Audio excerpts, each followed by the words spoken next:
আমি মহেশ। শহরে আমার স্ত্রী আর দুই সন্তানকে নিয়ে থাকি। আমার এক ছেলে আর এক মেয়ে। মেয়ে ক্লাস 2-তে পড়ে, আর ছেলে একটু একটু হাঁটতে শিখেছে। আমি সরকারি চাকরি করি।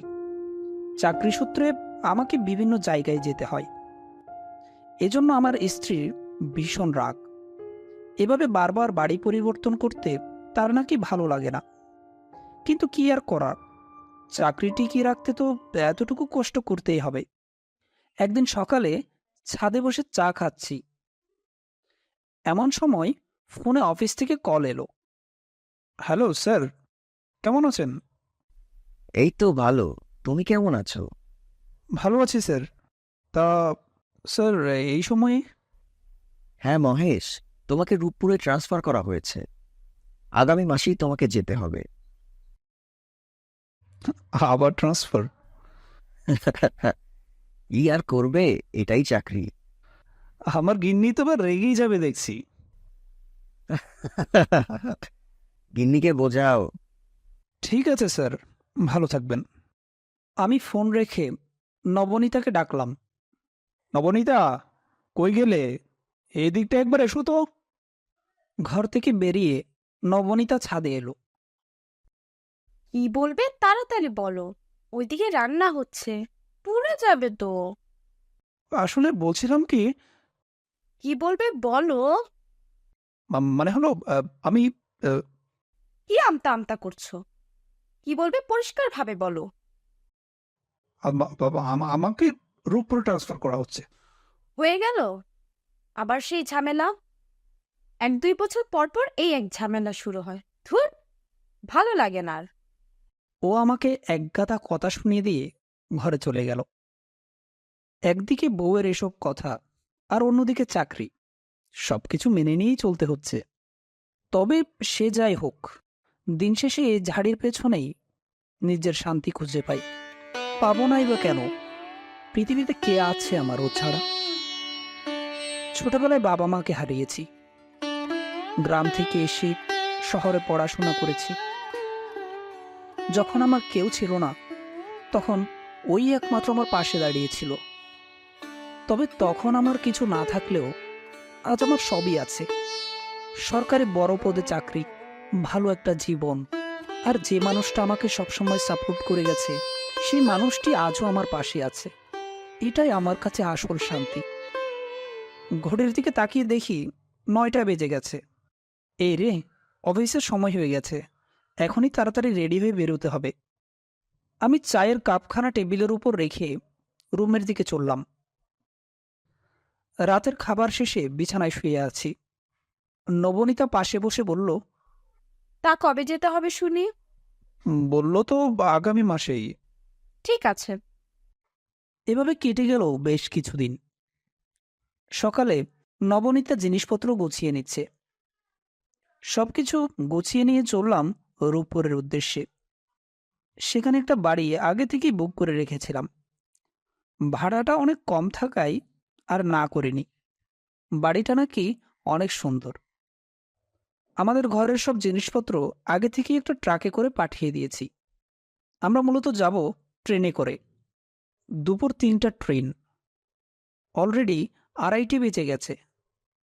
কই গো, চলো চলো, তাড়াতাড়ি সময় থাকতে ট্রেন ধরতে হবে।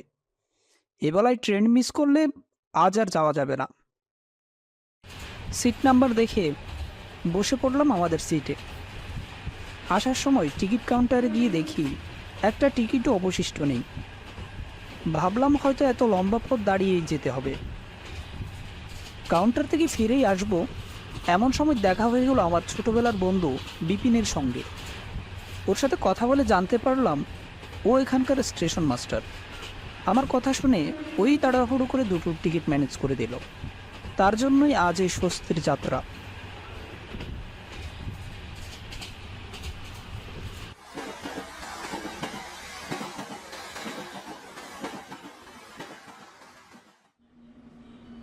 রূপপুর স্টেশনে এসে পৌঁছলাম বিকেল 5টায়।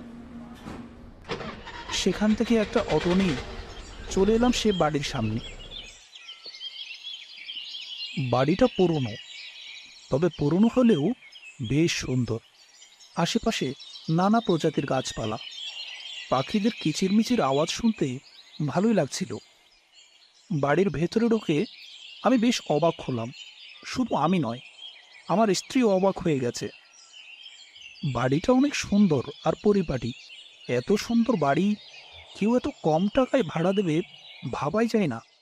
বাড়িটি দোতলা, তবে উপরের তলায় কেউ থাকে না। বাড়িটা যখন আমি ভাড়া নেই তখন আমাকে বলা হয়েছিল উপরের তলায় যে ঘর আছে সেটা যেন আমি না খুলি, সেদিকে যেন না যাই।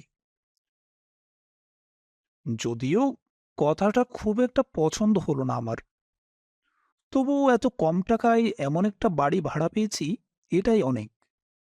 আমি নবনীতাকে বলেছি সে কথা। সে আমার কাছে কারণ জানতে চাইলে আমি কিছুই বলতে পারিনি। যাই হোক, অনেক দূর থেকে এসেছি, অনেক ক্লান্ত লাগছে। ছেলেটাও আমার ঘুমিয়ে পড়েছে, আর মেয়েটা আনন্দে পুরো বাড়ি ঘুরে দেখছে।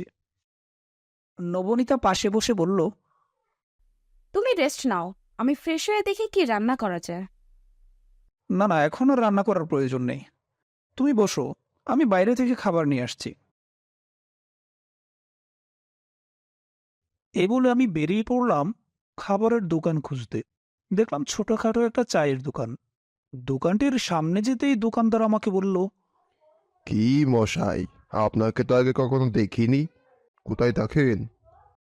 আসলে চাকরি সূত্রে আজই আমি এখানে এসেছি, তাই আমাকে না চেনাটাই স্বাভাবিক। আচ্ছা আচ্ছা, তা কোথায় উঠেছেন? এই যে সামনের মোড়ে ভবন বিলাতে উঠেছি। ভুবন বিলার নাম শুনতেই দোকানদার কেমন যেন হকচকিয়ে গেল। পাশেই বসেছিল এক বৃদ্ধ।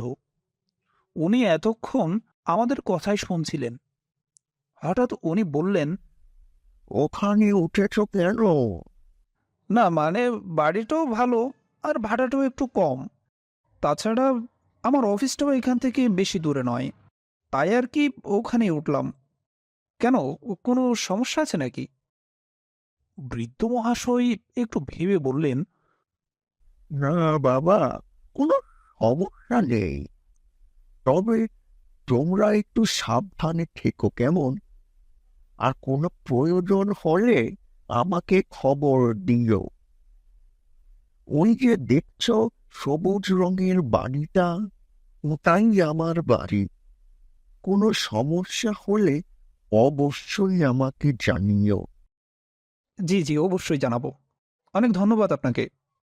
এই বলে আমি কিছু খাবার নিয়ে খাবারের টাকা মিটিয়ে চলে এলাম বাড়িতে।